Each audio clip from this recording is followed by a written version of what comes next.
It's Dallas week, at least the first one of the season. Welcome to Burgundy Pregame. I'm Denton Day. He is Lynnell Willingham. The Commanders in Jerry World this afternoon. And Lynnell, for the next 2.5 hours, our work is cut out for us. Yeah. Because we are going to have to explain, or try our best to explain to all of the fans and listeners who Jane Daniels is going to be throwing the football to and who is going to be making plays for this Commanders offense. The work is cut out for them. This is a game where Jaden's going to have to put the cape on, where Cliff is going to have to put the cape on. Great resume game for Cliff Kingsbury to showcase, if he wants to coach again in the NFL, why a team should take a chance on him coaching again in the NFL. How are you? You good? I am on eggshells, if I'm being honest, and I think that's going to be me for the next 6 hours until about 8 o'clock, 7:30, when this bad boy hits triple zeros. I know they've been a Jekyll and Hyde team all year long, but this week compared to the other weekends, we haven't seen the deck stacked against them like this. You just mentioned down your top 3 wide receivers. And coming off of performance Monday night that just doesn't leave you feeling confident about who this group is. I've been saying it all year long. I think they have a personality disorder. Week in, week out, you don't know which version of the Washington Commanders you're going to get. The one thing they have going for them is they haven't lost 2 in a row yet this year. If they lose here this afternoon, they would be under 500 for the first time since week 1 of last year. So it's uncharted waters for this group, and I think – and we'll get to it in our prediction. I think somehow, some way, they find a way to pull this one out, but it is not going to be easy, as you mentioned. So that is going to be a big question, right? What are they? You're coming off of a loss last week where it was weird. You should not have been in the game because you turned the ball over that much, but yet you had a chance to win the game, and then you still found a way to lose the game because your quarterback fumbled, and then your defense could not stop Chicago when it came to running the football. So you're in a weird spot where you're kind of down, even though you maybe shouldn't be all that down, and then now you're going up against a rival. And I am of the belief, and have been, that the Dallas rivalry does not mean nearly as much now as it once did. However, it's still a divisional game. And there still is another level of physicality that comes with this. There's another level of pressure that comes with this, because even if it doesn't mean as much as it once did, it is still Dallas. And you have to put together your best football. And you're doing it without Terry, without Debo, without Noah Brown. And then we are skeptical as to whether or not Zach Ertz is going to play, because Zach Ertz was then listed as questionable yesterday. It was like Ian Rappaport tweeted late yesterday that Zach Ertz is questionable. So we don't know if Zach Ertz is going to play. So you might be without all of your best players. And that's a really tough thing and a difficult thing to deal with. And that's going to put a lot of pressure on Jane Daniels, who has not gone Superman mode yet. Now, I'm kind of okay with that to this point in the season, because I did not want him to be doing all of the crazy things that he did last year on a regular basis. But this is going to be a week where he needs to do some of the crazy things if they want to come out with a win, because, oh, by the way, Dallas is getting CeeDee Lamb back and George Pickens is going crazy. You're going to have to score a ton of points if you're going to want to win this football game. Then I don't even think he has to be Superman necessarily. He just can't make some of the mistakes that he's made in his 3 starts this year. We've seen him last week was weird, man. The red zone turnover, just uncharacteristic of him.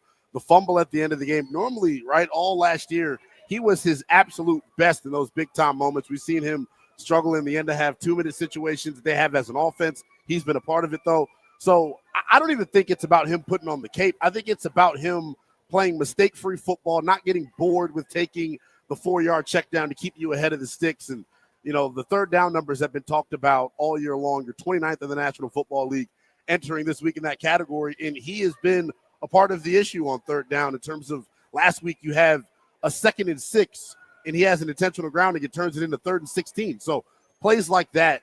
Last year when this group went on that run that, had the entire DMV, in an uproar, it was him not making mistakes. It was him being the guy that really led the charge for this group.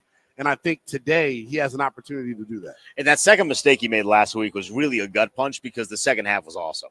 That was like old Jaden Daniels. He was making big throws to McCaffrey. He's making big throws to Jalen Lane. He's making good plays with his legs, where it's not too much, but he's using them correctly. And he's, extending drives. And then you have that fumble, and you're just like, ugh, deflated, defense can't stop them, and then you lose the game. What do you expect to see from those guys, though? Jalen Lane, Luke McCaffrey.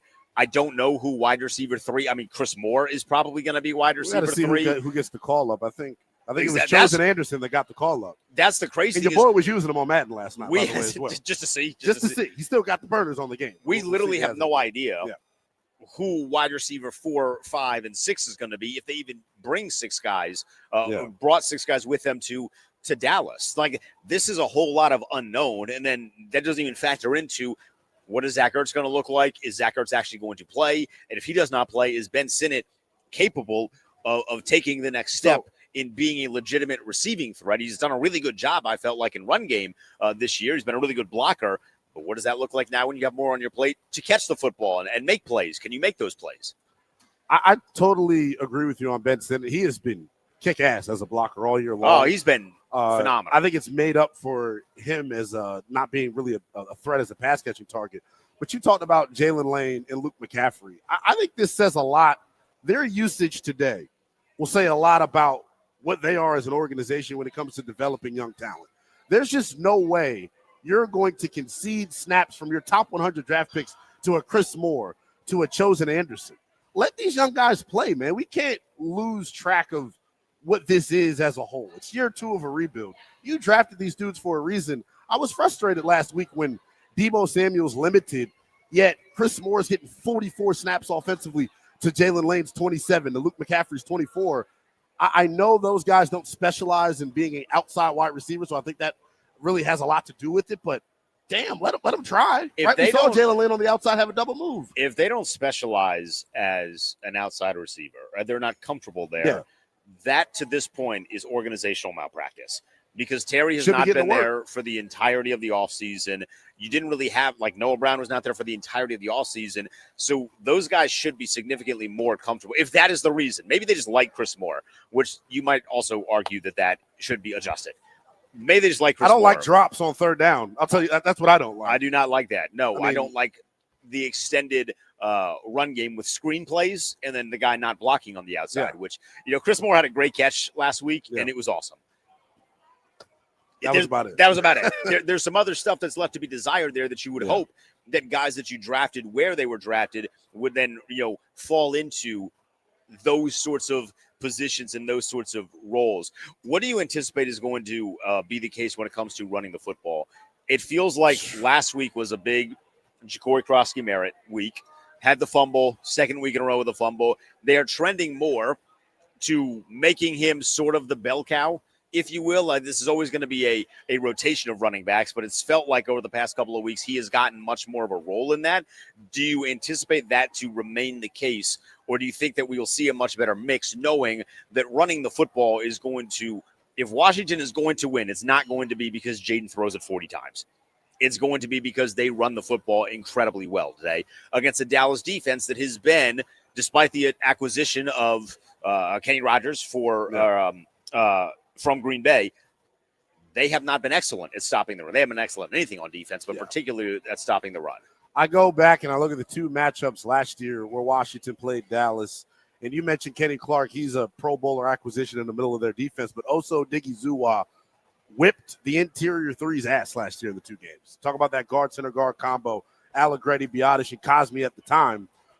That matchup is going to be huge. I don't know how well Washington is going to be able to run the football, because if you go back to Monday night, the numbers look good, but the down-in, down-out success was not there. You saw more 0-yard runs, more negative runs than you had seen really all year, and I think that's a big-time credit to what, Chicago had on the interior with Dexter and then Andrew Billings whipping ass. So I look at today as you got to get it going, because I think to ask Jayden Daniels to just drop back 45 times, I think it's just not the way that this offense should ever function. The running game has to be a part of it. We'll see how the interior 3 handles Dallas this time around. And it's worth pointing out, as you mentioned, a lot more 0 yards, a lot more negative plays. Those numbers look good because Jaden was really effective running the football, whereas in previous weeks it had been Ja'Cory Krosky-Merritt was really good, and he was averaging 6 to 7 yards a carry, but legitimately 6 to 7 yards a carry, and you didn't really need Jaden or Marcus at the time to run the football. So I'd love to see the backs take the brunt of the work in the run game and have the success that they were having at earlier points this year. And I'm also glad that you mentioned those guys on the interior, because it is expected that they are going to see the return of should-have-been All-Pro Sam Cosmi. Cosmi is healthy. I don't know if he's going to start. I don't know if he's going to be on a snap count. I would hope not. But having him back in the lineup, I think, is going to be some sort of boost to Washington in the run game, just knowing that a leader is back. And then you don't really have to rely on your Wileys or the potential of an Allegretti, and you just get Cosmi, and then you get Paul on the other side, who has been a really, really strong player for them in the absence of one Brandon Coleman, who I am, once again, I think actually Lynnell, Brandon Coleman will dress today, but that's solely because there's so many wide receivers not dressing that you have to put a certain number of bodies on there, and he would fit into that number of bodies. It'll be interesting to see if he can't get active with all these guys out. It may be curtains for him here. But to your point about Sam Cosmi's return to the lineup, I genuinely don't know what to expect.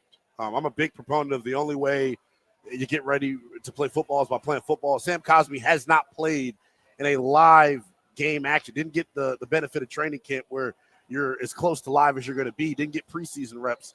It's not easy to just walk in and just fight 300-pounders for 60 snaps out of a game. That's just not, he's special. He gets paid a lot of money to do it, but I don't know how well, or how good rather, he's going to look this afternoon. I'm interested to see from a household name standpoint. It's good that he's back in the lineup, but he's got his hands full because Oso Digizua and Kenny Clark are a really formidable duo on the interior.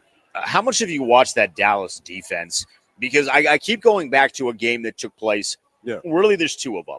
It was the game against the Carolina Panthers where Rico Dowdle went nuts. Yeah. Just absurd. Former team. He told them to buckle up. They didn't buckle up. He goes for over 200 yards from scrimmage, effective in the run game and the pass game.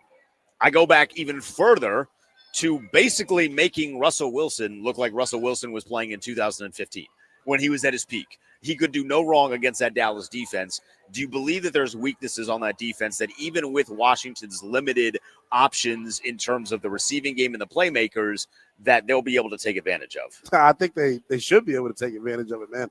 Dallas is horrible defensively, but as we know, NFL's any given Sunday, man. You never know. No Trayvon Diggs this week either. And I think that may be a good thing for the Dallas Cowboys. They activated Kalen Carson off of injured reserve as well. He's a young DB that they have a lot of hope for.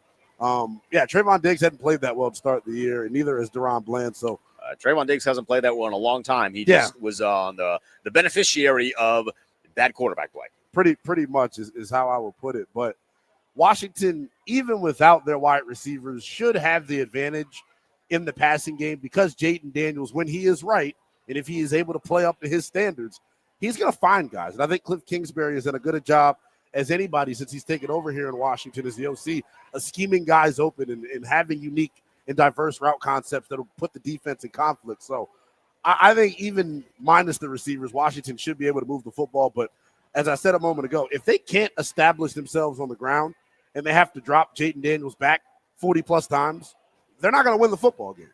No, that is not a recipe for success. Even if everybody was healthy, I don't know that I want to see JD throw it 45 times. That's just not a recipe for success. This is a balanced football team, and they need to really emphasize the balance, and they need to be able to run the football. Keep that Dallas offense off of the field. If you're thinking all is well on defense, I have some bad news. I'm going to share some of that bad. It's not awful news. But there's one player on the defense that might be compromised. We'll tell you who that is when we get back. Plus, Chris Russell's going to join us in 15 minutes' time. Kevin Sheehan at 3 p.m. He's Lynnell Willingham. I'm Denton Day. It's the Burgundy Gold pregame show live from Honor Brewing in Sterling. They got great game day food and drink specials. So come hang out with us if you're in the area, want to watch the game with a bunch of other Commanders fans. Back with the defense when we get back here on Team 980.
Chris Russell's going to join us in 10 minutes here on Burgundy Gold Pregame Show. I am Denton Day. He is Lynnell Willingham on the Team 980. We're streaming on Twitter and YouTube as well on both 980 and 106.7 The Fan. It is Dallas week for the Commanders, so they are in Dallas taking on the Cowboys at 4:25. We'll take you all the way up to kickoff there. Lynnell, I teased this as we went to our break. We talked a lot about the offense, right? Yeah. And some of the struggles that the offense is going to have today because they don't have a lot of players. A lot of wide receivers, at least. We got news today, and the team tweeted this out. Deron Payne is sick. Oh, really? He's going to play, but Deron Payne is sick. Sick like has a cough? Sick like in jeopardy of playing? I never understand fully what they mean when they say he is sick. Like, is he vomiting?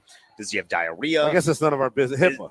Does he have a fever? It's a HIPAA violation. It's kind of badass if, right before a play, he's like throwing up and then he gets a sack. Well, that'd be cool.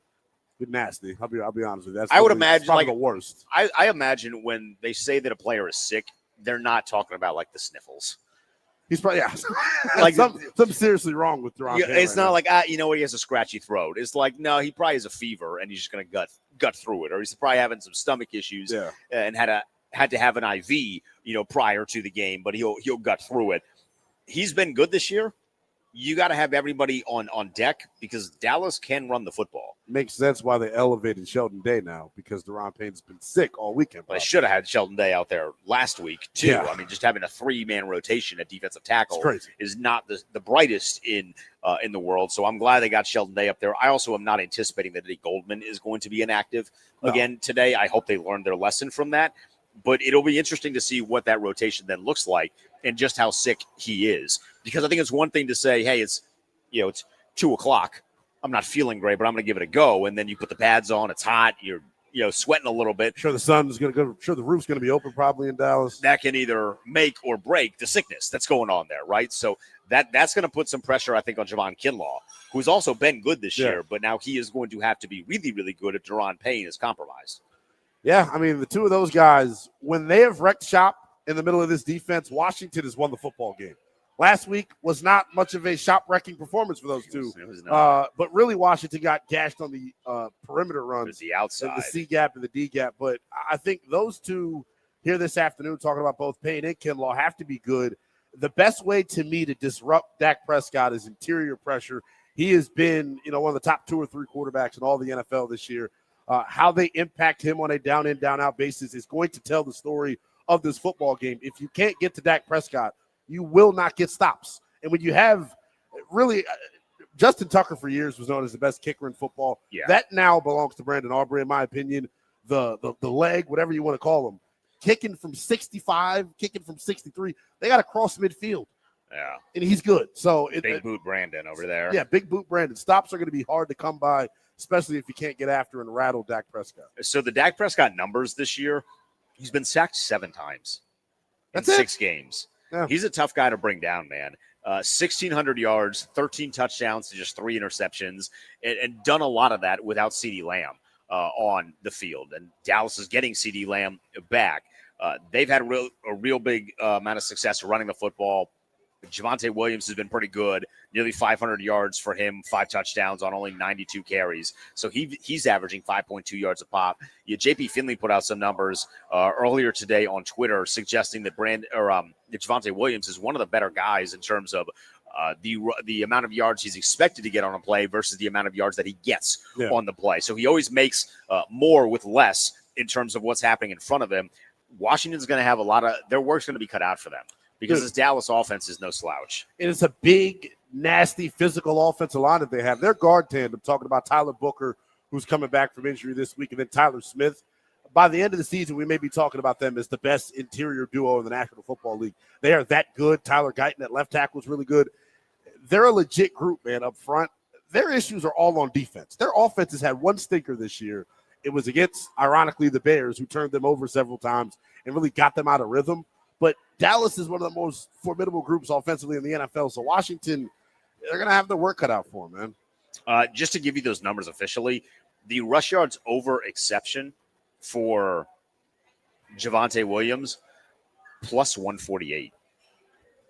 That's a pretty impressive number. So they're going to have to be a really strong tackling team, and they're going to have to we haven't said this in a while, Lynnell, but it's true. We're going to need some rush lane discipline. There we are. Gap integrity, being smart when it comes to getting after the quarterback and getting after the running attack. Are you worried at all about the potential of Marshawn Lattimore either against CeeDee Lamb or particularly against George Pickens? We kind of know the history of George Pickens. He likes to box. Yeah. Marshawn Lattimore likes to get into it from time to time. Do either of those guys see the end of the game? I hope so for Washington's case. Marshawn Lattimore has played really, really well over the last 2 weeks. I think this is the matchup tailor-made for him, though. George Pickens is not a speed guy.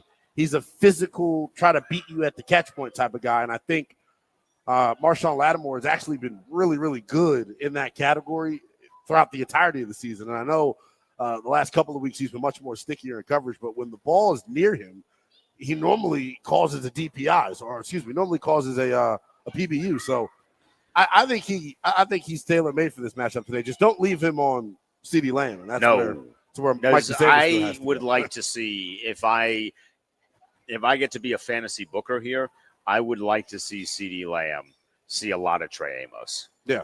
I think right now Amos is the best corner on the team. He's playing with the most confidence on the team. So I would like Trey Amos to be the guy that sees the most of CeeDee Lamb, and that's who I want CeeDee Lamb to see the most of. I think there is advantage is the wrong word, but that's the best option for Washington. Yeah, look, they've been reluctant to travel any corners this year. I do know this. Mikey Samers still has been Washington's slot corner. He's their most targeted corner. He's given up the most yards. He's got the highest quarterback rating against him when targeted in this secondary. Today, like you said, maybe a day where I do consider, traveling Trey Amos, but Jonathan Jones was just activated off IR. Is he a guy that if Mikey Samers still plays like he played last week, does he begin to eat into some of Mikey's snaps? Because they brought him here for a reason. He's a veteran that's had a ton of success in this league, playing slot corner. As Mikey's we're leash talking would be a about little short for me. I can't lie. He has had a bad start. There must be something going on in the building because Mikey was also under the weather this week. Really? Yeah. Okay. I found that out. That makes sense. I found that out on TikTok. Oh, so did I actually, based off of the dinner that was made for him, with the soup that was made for him. Yeah. There must be something going on in the locker room. If he's under the weather a little bit, Deron Payne is under the weather. And Eddie Goldman missed last week because he was under the weather. Was under the weather. So they need a bunch of liquid IVs and some face steamers or something. Yeah. Whatever it is to get that out of there. All right, when we get back, Chris Russell's going to jump on with us. Kevin Sheehan's going to join us at 3 p.m. If you need a place to come watch the game, Lynnell and I are live in Sterling at Honor Brewing. They got a bunch of specials, game day specials on food and drink, and it's just an all-around great time. So come hang out with us. We are here for the entirety. We'll be live for halftime and post-game as well. Chris Russell joins us next year on the Team 980.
Yeah, we are.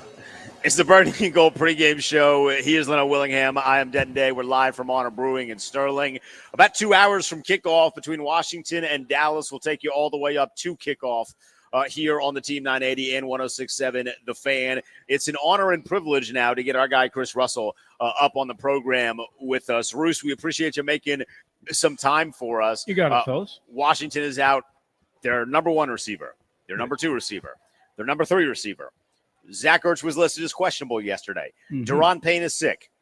How do they win this football game? Don't know. I guess the easiest way I can answer that is the Dallas Cowboys defense. I mean, if people think that the Commanders defense is bad, and it's really not as bad as people think it is, if the Commanders defense is allegedly bad, the Cowboys defense is all-time horrendous. Yeah. I was looking at some numbers last night. I mean, they've given up like 60-some-odd more points than the Commanders. Now, they played a couple of overtime games, granted, but still, it's horrendous. And Trayvon Diggs being gone today might actually be a blessing. Yeah. He and Deron Bland have struggled. They play a lot of soft zone. People have carved up that zone. It helps that Zach Ertz looks like he's going to play. We haven't gotten the official inactives yet. But, guys, this is a defense that, quite honestly, just manhandled the Commanders for a lot of the two games last year. Not every moment of the two games, but it did. But they had Micah Parsons and they had DeMarcus Lawrence, I think, for one out of the two games. It doesn't look like the same defense, and that defense was problematic last year. So if they can somewhat neutralize Lynnell's guy up front, Osa Odighizuwa, yeah. I think the Commanders should be able to get to work against those linebackers and those corners. So, Chris, I have kind of zigged when everyone zagged this week in terms of where we were placing the blame for what happened on Monday Night Football. And I'm going back to the well this week. We're talking about what needs to happen for Washington to win. We need a vintage Jayden Daniels performance. I'm talking about the Jayden Daniels we saw during that 6-game winning streak in the postseason last year. We need the offensive rookie of the year to show up because that guy, if you're being open, honest, and objective about it, we have not seen him yet through the first 6 weeks of the season. What do you expect from him this afternoon? What are your expectations? Yeah, I think you're absolutely right. I don't think he played well on Monday night, despite playing well at times. I think there was a lot more there that didn't actually go in the box score, that didn't actually happen, that happened, if you will, that I saw from my perch, and that people have forgotten about. He did not play well on Monday night. Forget about the fumble, forget about the interception. There were other things. That being said, it's hard for me to ask him to be Superman today when you consider, again, what D-Day mentioned and what we've all kind of been facing the reality of with no Terry, no Noah, and now officially no Debo. I want him to be efficient. I want running back screens. I want quick game. I want quick game accuracy. I want slants. I want get the ball out of his hands, get him in rhythm, get him early. And I want a deep shot early in this game. I think we talked about this, maybe Lynnell, you and I this week. I can't remember. I know I mentioned it on my show. Guys, I would start every game, no matter who the opponent was, no matter who my quarterback was, no matter what my offensive line situation is, with taking a deep shot on the first series, maybe the second series at the latest, just to make sure that the defense is reminded, hey, man, we can take a deep shot, even without Terry, even without whoever they're missing, right? Put the fear of, you know what, in them, that you would be willing to go to a deep post, that you would be willing to go to a deep go in a big spot. To me, I think that'll loosen some things up underneath for McCaffrey and Jalen and Zach Ertz and so on and so forth. And I hope that if they can take care of the football today, which obviously they did not on Monday, and obviously we know Bill is 2 games in a row, if they can take care of the football today, I hope with that and with that stretching or that fear of stretching the field against a porous Cowboy defense, that should loosen up things enough underneath for him to get into a good rhythm.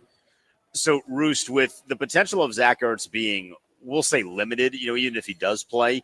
Do you think that is going to result in a bigger role in the pass game for a guy like Ben Sinnott? I mean, it should, right? I mean, what if it doesn't happen today? What other day is it going to happen? D-Day, right?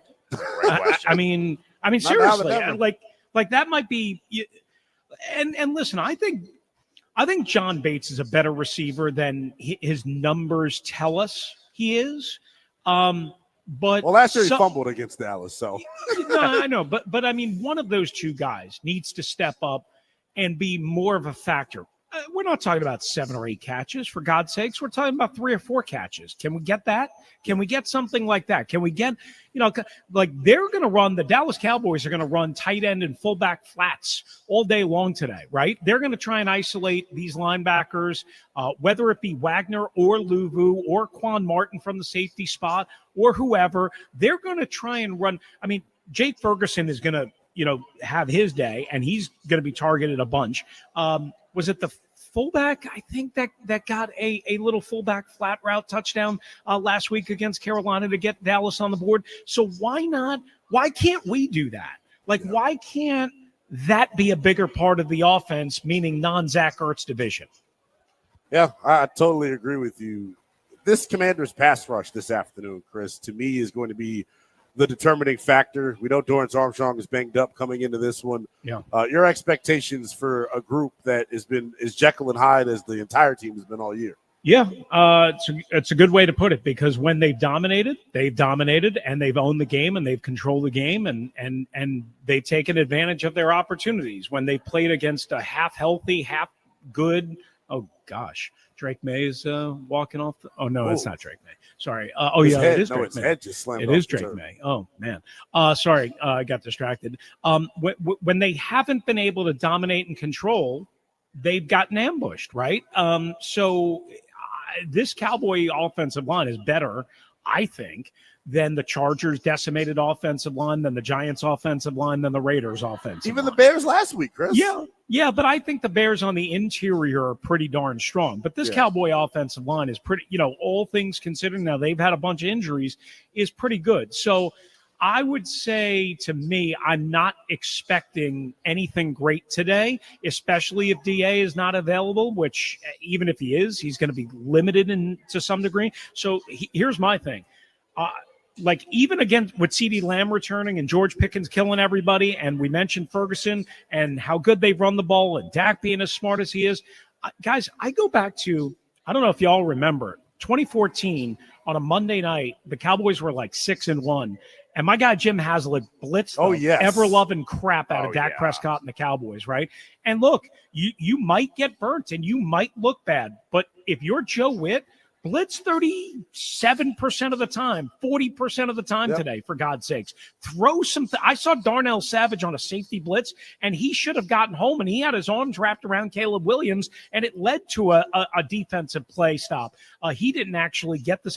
Like, to me, this is what you need to do when you're probably overmatched by their talent and their offensive line. You need to create some advantages that they have not been able to create against good offensive lines.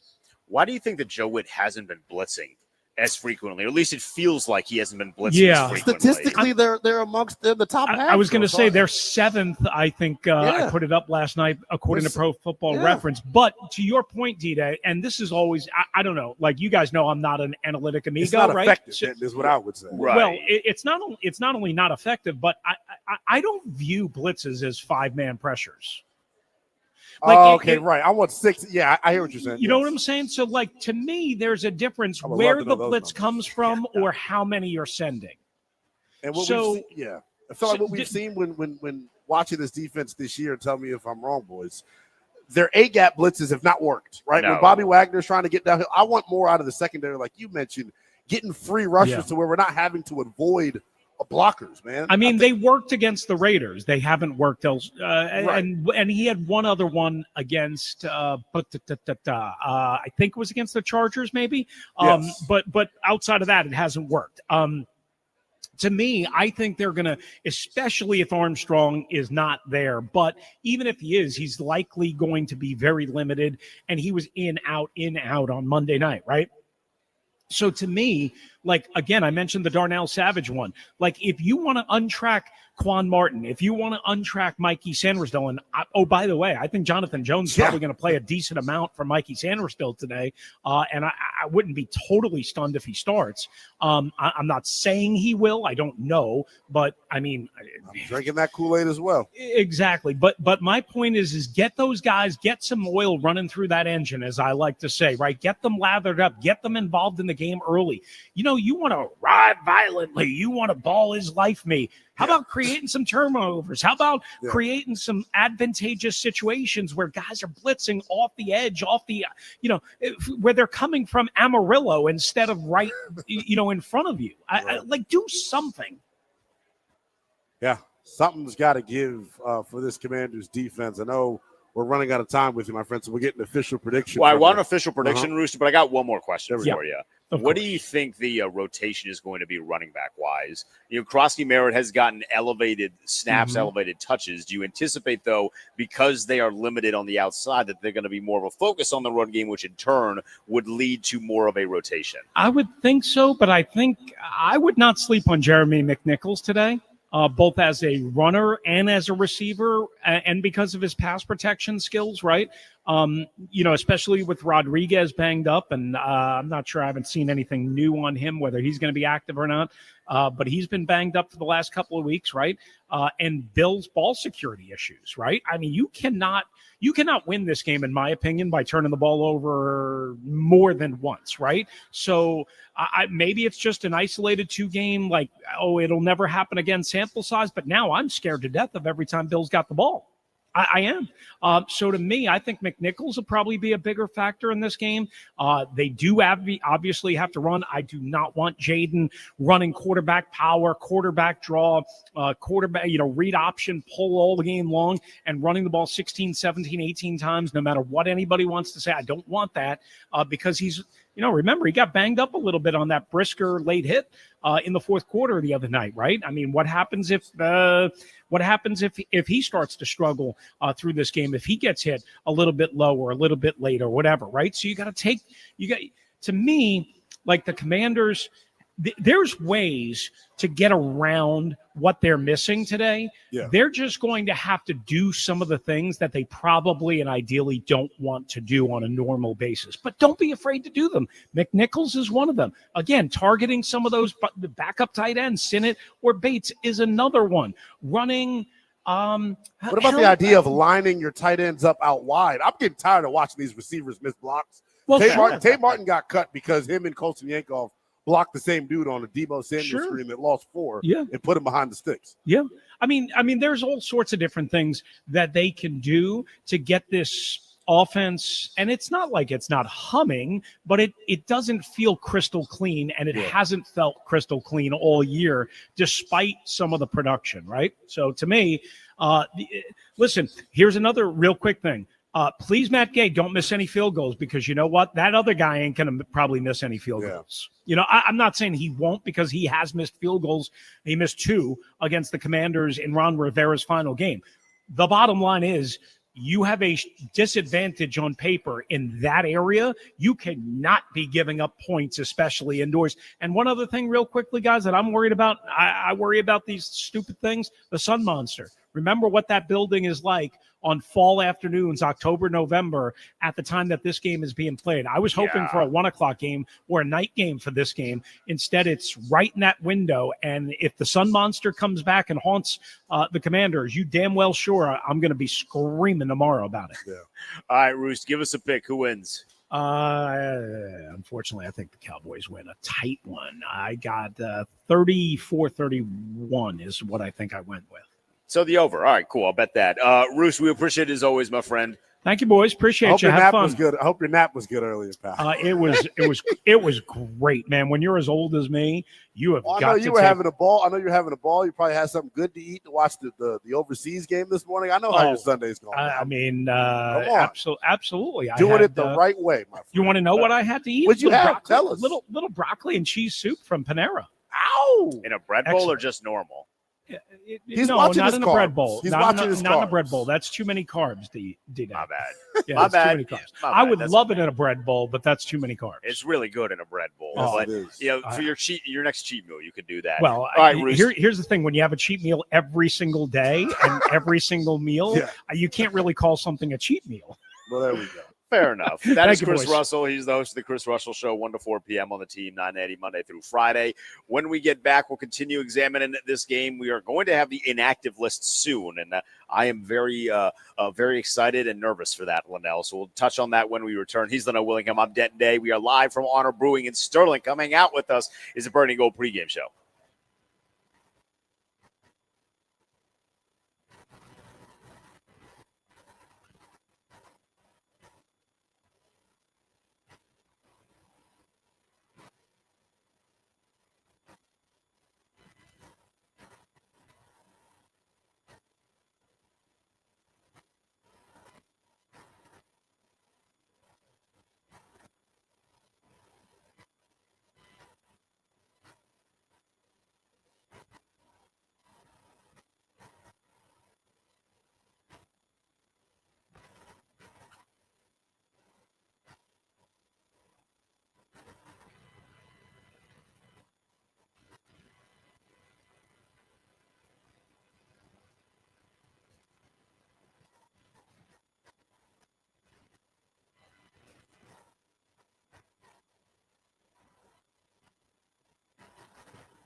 It's the Burgundy Gold pregame show. He is Lynnell Willingham. I'm Denton Day. Kevin Sheehan going to be with us in 10 minutes here on the program as we get set for Dallas week, the first of two this week.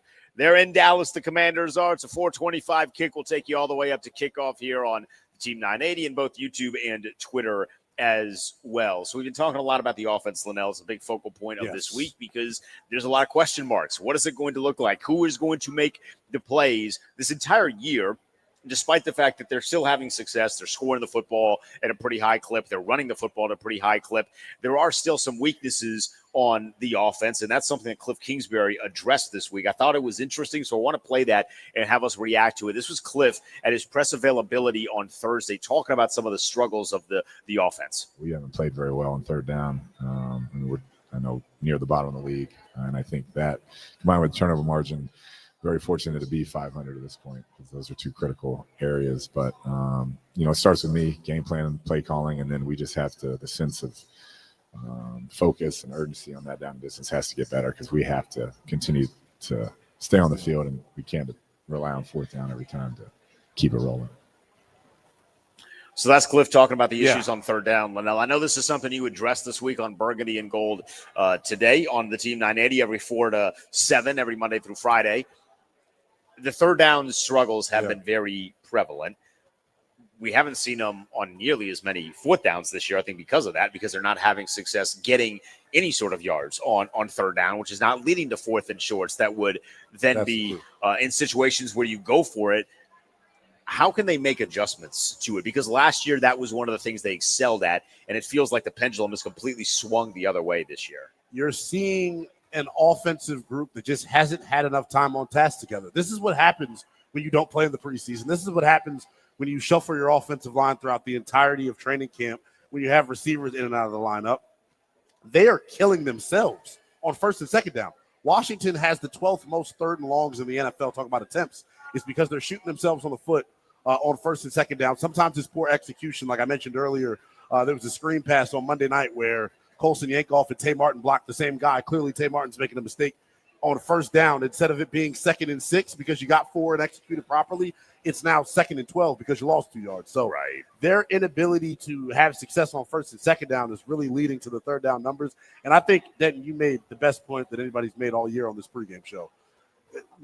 They haven't had the fourth down attempts because they're never in fourth and manageable. Right. It was a cheat code for them last year, and I think it really extended a lot of drives. We sleep on how big of an impact the fourth down stuff had on this offense last year. They're getting essentially extra at-bats, basically, because they're putting themselves in fourth and manageable. You have a dual-threat quarterback in Jaden Daniels that can do just about anything in that down and distance. So I think it's going to be huge here this afternoon. Quite literally, Denton, it's got to be points every single possession. I do not think, and I hate to talk about our defense in this manner, I don't think we're capable of getting a stop unless Dallas screws themselves up, which we know is a possibility. It is a possibility, but you're right. If you see Tress way more than, I would put that line at 2.5. If you see him more than 3 times, you're in trouble. Yeah. Because you're not going to see Dallas's punter. I don't even know what the name of Dallas's punter is. And I got to be honest, I'm probably not going to know what the name of Dallas's punter by the end of the afternoon today, because they're really effective. They're really efficient in a way that Washington right now has not been, because they're healthy and the offensive line has been sensational. There are a number of reasons why Dallas has been really good and why Washington has not been really good. I will take a little bit of joy in this, though, Lynnell, because it does seem like we're just punching down on the team a little bit. I promise we're not. A lot of the issues are fixable. Yes. So it's not like they're just, hey, this is not going to get better for the entirety of the year. It's just guys have to execute. And guys will eventually execute. Hopefully, right? Yeah. Like it is a potential. There is an avenue for them to eventually execute. It just needs to be done. And guys, well, not like Tay Martin anymore, but like a Chris Moore, in extended opportunities, Jalen Lane, McCaffrey, Ben Sinnott, John Bates, all of the guys that we are going to see a lot of today, they're getting a lot more. There's a lot more on their plate. They need to execute in that. And once they turn the corner, this offense is going to be fine. Yeah, I really do believe But they have to turn the corner first. Like that is easier said than done. You have to turn the corner. Once you get there, everything will be good. And it's a pure execution thing. That's the best way that I can put it. Whether it's pre-snap penalties, whether it's blown assignments, for whatever reason, they are consistently, and I just gave you the numbers. These are via SumerSports.com. They are in 3rd and 7+, the 12th most in the National Football League. that ain't where you want to live. It's not where they lived last year, to your point. All right, so we have the official inactives for Washington. You get Debo Samuel. Mm-hmm. You get Josh Johnson. He's the emergency third. You get Terry. We knew that. You get the UCLA linebacking duo of Ali Cahill and Kane Moderno. For what is this now, the fourth week in a row? Brandon Coleman. He may be a inactive. trade chip at the deadline. George Fant, inactive. Eddie Goldman's going to play. Robbie Chosen is on the active roster. Jonathan Jones is on the active roster. Sam Cosby's on the active roster. He's going to be good to go. And then Sheldon Day is on the active roster. He's going to be good to go. So you're going to see a lot of bodies. Eddie Goldman excites me because it was very clear that he was not available last week. And then the expectation is that, Jacory Brooks could potentially see some time today as well. But your wide receivers are going to be Lane, McCaffrey, Moore, and Robbie Chosen. Yeah, so I got to see. So did Jacory get called up yesterday? Or was it just Chosen? I guess you're right. Jacory probably got sent back down. I got to go check. Don't quote me on that. So the elevations yesterday were Robbie Chosen and Sheldon Day. So I think Robbie Chosen is going to be – I don't know if they're going to continue to feed Chris more snaps. If he's not going to catch the football, he's not going to block. I know he came up with a big touchdown, but got to have some more down in, down out consistency. I am curious to see the way that they operate up front. I know we're expecting this offense to be fireworks. Is it going to be fireworks because of the passing game or the ground game? That's the question. That's a great question, and it's also worth noting Dorrance Armstrong is going. Zach Ertz is going, so that's positive for Washington. When we get back, our guy Kevin Sheehan's going to jump on with us. We're an hour and 25 minutes from kickoff. We're live at Honor Brewing in Sterling. Come hang out with us. Have a good time. They got specials on food and drink. He's the No Willingham. I'm Denton Day. Kevin Sheehan joins us next.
Less than 90 minutes from kickoff in Dallas.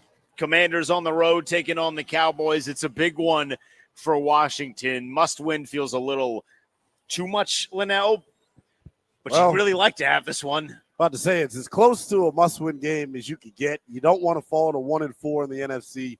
You've already got losses against potential wild cards in Atlanta, Green Bay. So it's going to be tough, man. You don't want to start stacking those up. We gave you the official list of inactives. No Terry as we knew. No Debo as we knew. Thankfully for Washington, Dorrance Armstrong available. Zach Ertz available. So that is good news for the Commanders. What's good news for you is that our guy Kevin Sheehan's going to jump on with us. There he joins us now. He's the host of the Kevin Sheehan Show, 10 a.m. to 1 p.m. Eastern Time on the Team 980 Monday through Friday. Kevin, what's your expectation for what this offense is going to look like with no wide receiver 1, 2, or 3? Well, it's the right team to play without, your full array of weapons because they're a terrible defensive team. People have run on them. They've thrown on them. They've done both simultaneously almost. So I'm concerned to have, Debo and Terry out for a fourth straight game. But I feel like this is the team that you can still have some success against offensively. And I think that they can run the football, especially with Cosme back. Hopefully, we'll see how much he plays. I would assume they didn't activate him for him to sit. But I still like Washington's chances to have success offensively today. Kevin, is this the first game this year that we get that vintage Jaden Daniels performance similar to the guy that we saw down the stretch last year that led this group to the NFC Championship game? Because while he hasn't been bad, I don't think he's had that mistake-free game, and we saw a lot of that last year where they put a lot on his shoulders and he just didn't make the wrong decision very often. We've seen that a couple of different times here this year to start.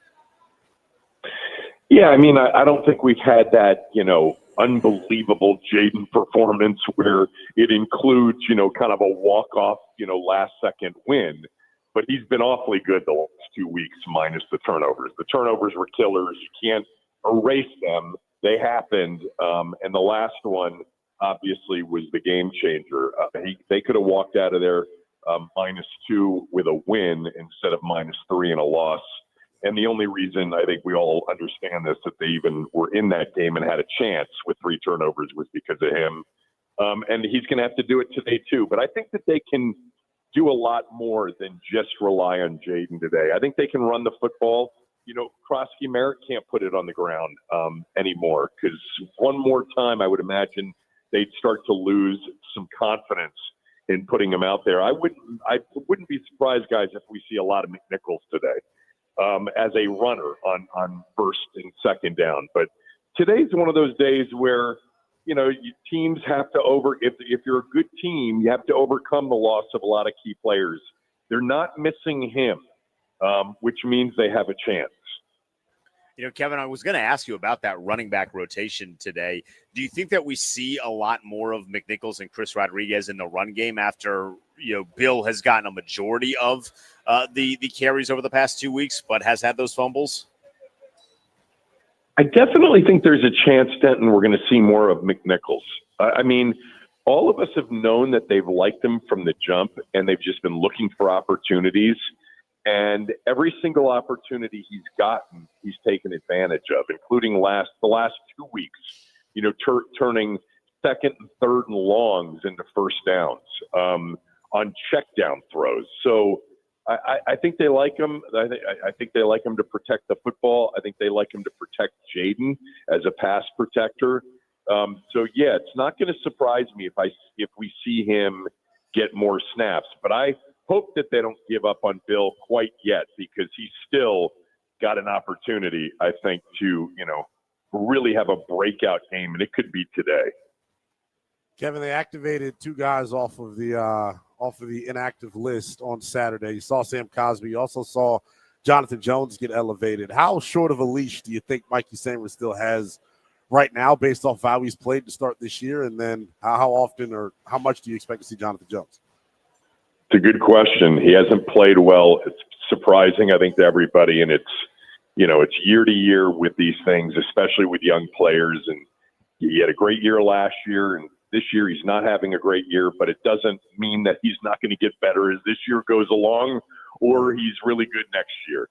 But I would not be surprised, given what they're facing today, that they activated Jonathan Jones because they need a veteran against two incredible wide receivers with Lamb coming back and the number one tight end in terms of receptions in the league. This is going to be the challenge, guys. And the only way, they get out of here is if offensively they match them and they keep the ball away.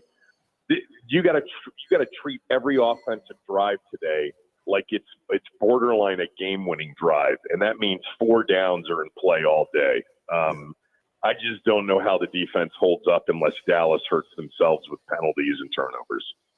I was going to say, what is the plan when it comes to stopping those wideouts? Do you trust Amos enough to say, "Hey, we're gonna put you on an island a lot"? I think do I trust him? I think I trust him more than anybody else right now, but that's not saying a lot. It's a low bar. Yeah, I mean, I think that there's so many problems defensively, and this is a terrible matchup because Dallas is balanced. Javonte Williams has been good. They can run the football. They're getting healthier today along their offensive line in addition to getting CeeDee Lamb back. So this is one of those days, the NFL, you just never know, but it could be one of those days where you just get somehow a couple of key penalties that go against the Cowboys that derail drives. You need 3 of those, or in a drop pass or 2 to get off the field because I don't think they can line it up and actually slow them down if everything goes as scheduled. I think I agree. Typically I prefer to go down swinging, but today might be one of those days to keep everything in front of you and just try to tackle well and get them in the red zone or get them with a mistake before the red zone because they can strike quickly. And obviously Washington's given up a lot of explosive plays. Kevin, I go back to Washington's offense, and they weren't able to run the football that well last week. I know game flow kind of got them away from it, too. I think it was something like close to 4 yards a pop. But last year in the 2 matchups against Dallas, man, they really struggled with their traditional running game. I know in the first game the numbers looked good, but that was a byproduct of Jayden Daniels making some plays. How important is it, minus the receivers, for them to get their running game back on track? Not just being efficient with the run game, Kevin, but being back to dominant the way they were. Yeah, it always helps. And this team's proven that they can kind of overcome a lot of bad down and distance over the last, 24, 25 games with Jayden at quarterback. But you don't want to be in that. And, I think I caution a little bit about last year's matchups just because it's a completely different, defensive coaching staff for the Cowboys. That was – they just had a different group last year, and we'll see. They've struggled a lot defensively. I would be surprised if Washington doesn't have some success running the football, and it should start behind Big Chris Paul and Laramie Tunsil. Even with the counter stuff, counter back that way. Yeah. But we'll see. I'm not. Last week was tough going for sure offensively on the ground. But today should be a completely different deal altogether. And by the way, I don't think you take Jayden out of the run game. I think he's got to be a part of it as well. Kevin, if I give you 3 options, you get Jalen Lane, you get Luke McCaffrey, you get Ben Sinnott. Who do you think is more likely to have over 75 receiving yards today? It's weird that you asked that question. I had this vision earlier today of Ben Sinnott catching his first touchdown pass. Right? Does he have a touchdown catch? I don't think so. Well, I can tell you I think he has 1. Yeah, I can tell you it's 13-1 to catch a touchdown what for is him he? today. I was going to go look at it right before kickoff. What is he? 13-1. Yeah, because I could definitely see them in some 12 and even 13 personnel with, by the way, Trent Scott, and throwing off of that, with play action. And somebody like Sinnott, especially in the red zone or in goal line, could end up being the guy that shakes free and is wide open. But in terms of over 75 passing yards, I would say McCaffrey. That would be my wager. I think Good they'll bet. take a couple deep shots. And I think McCaffrey's going to end up being the guy that they target on some of those deep shots. Just watching Dallas last week against Carolina, like dudes were just running wide open. So like they should be able to throw the football. They should be able to score. It's just about are they going to get? They should be able to enough run the stops. football too. Carolina's pretty good in along the Right. offensive line. They've been able to run the football a little bit, but they should definitely be able to run it. If they can run it, then play action's going to work. And I'm much more interested in how they steal defensively, out of 10 drives, 3 or 4 of them. Yeah. And hold Dallas, to some field goals in the red zone. They're going to have to steal 4 drives in this game to have a legitimate chance to win it. And I think they can. Somehow they will. And at the same time, they can't have 4 stolen from them. We can't end up with Tressway punting, more than 2 or 3 times. All right, Kevin, before we get you out of here, who wins? Did they get back to 500? Yeah, I think this is one of these games, I don't know what's going to happen, obviously. Nobody does. But I have a feeling I think they're desperate, and I think Dallas is too, but I think Washington's got the better quarterback.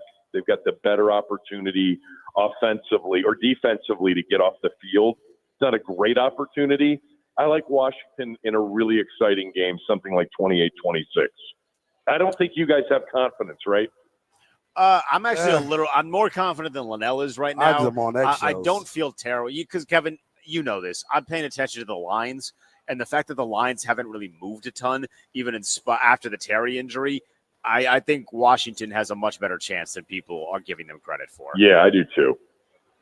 Yeah, I think they have it. I think they've got a really good opportunity, and it could really be one of those defining wins of the season with the players they have down. It could be a real confidence builder. And it feels like they need it with what's on tap next Monday night. Yeah, because that team looks good. If there was any doubt about the Kansas City Chiefs, doubt has been crushed over the past 2 weeks. They look back. Yeah.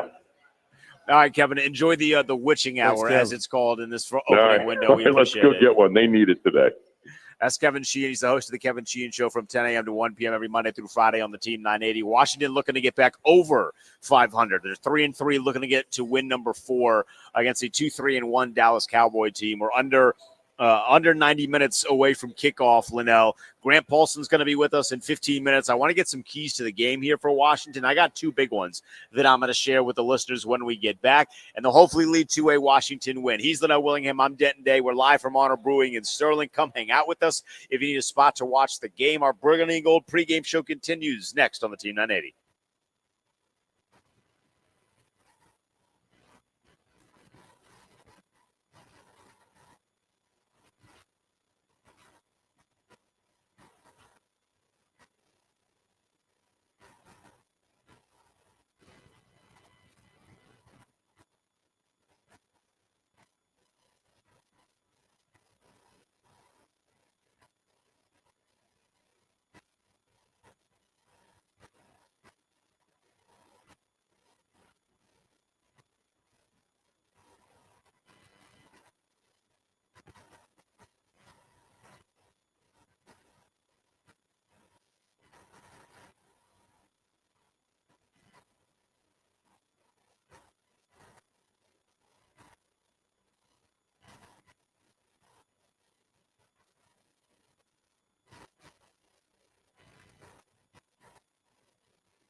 Pregame show. Denton, Day, Lynnell, Willingham. We are live from Honor Brewing in Sterling for the Commanders and the Cowboys. That game will be played in Dallas. Washington at a little bit of a disadvantage when it comes to available weapons for Jaden Daniels. He's going to have to go superhero mode, Lynnell. He's going to have to go Shohei Ohtani mode. Yeah, whatever the equivalent of that is in the NFL is what Jaden's going to have to do if Washington's going to come away with a win, because they don't have wide receiver 1, 2, and 3. I got some keys to the game that I have for you. I beg of you. They start, of course, on the offense. And the key is pretty simple. It's be efficient. Yeah. I'm not reinventing the wheel here. It's be efficient. We listened to a clip about 30 minutes ago from Cliff Kingsbury where he said we are not effective on third downs the way that we need to be effective on third downs. So they need to be efficient on downs 1 and 2 to get themselves in third and manageables, and then potentially get themselves into fourth and manageable. One of the most exciting things about last year was the fact that if it was 4th and 4, they're going and you aren't stopping them because they have the best player on the field and you don't. They need to get themselves back into those sorts of positions, and that comes with being efficient on first and second down. If that requires putting tight ends out there on screens, put tight ends out there on screens because you know they're going to lay the block. So I need Washington to be efficient. Whatever the utopian offense that Cliff Kingsbury has in his head where he thinks of efficient football and that's what he pictures, I need that version of Washington today.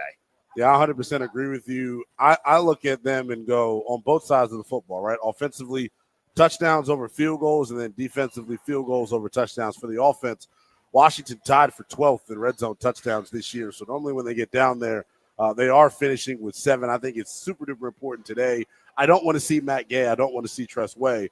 And then for the defense, when you think about being the oldest team in the National Football League, probably the slowest defense in the National Football League, give up all the yards you want to in between the 20s, and then when you get in that high red zone area, we saw them turn into a different defense, man. They're 11th in the NFL in terms of forcing field goal attempts in the red zone. So Washington has to have those two numbers come to fruition here today and hopefully help them out. My next key comes on defense.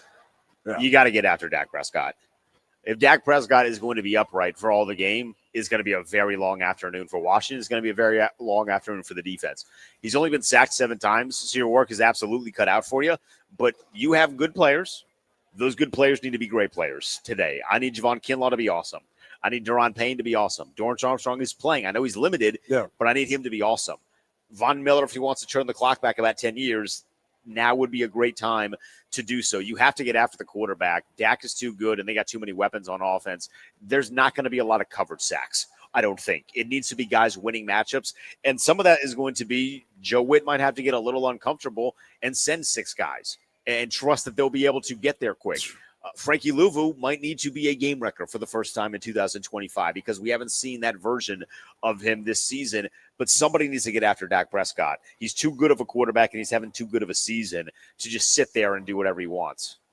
Yeah, I mean, that's the key to this football game. And when you look at the first 6 weeks, it's been the key to their season. When they have harassed opposing quarterbacks, they've won. When they haven't, they've lost. It's a pretty simple formula. Look, J.P. Finley said something brilliant to me, shocker, right? A couple of weeks ago. He was like, Lynnell, man, they've tried to monopolize the game of football to where we worry about everything that what really matters. It's one in the line of scrimmage, right? Offensive line, defensive line play normally determines whether you win or lose. I think for Washington, that's going to be the biggest key today. Once again, can you win the matchup up front? Specifically on the offensive line, I'm looking at the interior 3, the guard center guard combo. Chris Paul, who's been brilliant. Tyler Biadasz, who was not very good last week. And then the return of Sam Cosmi. So those 3 got a ball. And then, like you mentioned, the D-line has the ball as well. I'm going to tell you what. I'm going to be super optimistic here. It's going to hit like crack when Sam Cosmi levels Kenny Clark for the first time. When he just decleats him, pancakes him. Maybe they're going to have on the first drive, Cosmi pulling as they kind of – I saw that. As they kind of counter to the left side towards Brandon Coleman and Chris Paul. I want Sam Cosmi to just destroy somebody. And as soon as that does, I'm going to be like the meme. It's Cookie Monster on the toilet. It's The Rock in the WWE smacking his arm because it just feels good. I'm gonna be like that because when that happens for the first time, and it will happen, I'm going to be live in Honor Brewing here. I think you know what? I just saw Kevin Sheehan said he had a vision earlier today. I just had a vision just now in real time here at Honor Brewing. I can see it now. Why were we so excited about the acquisition of Josh Connolly?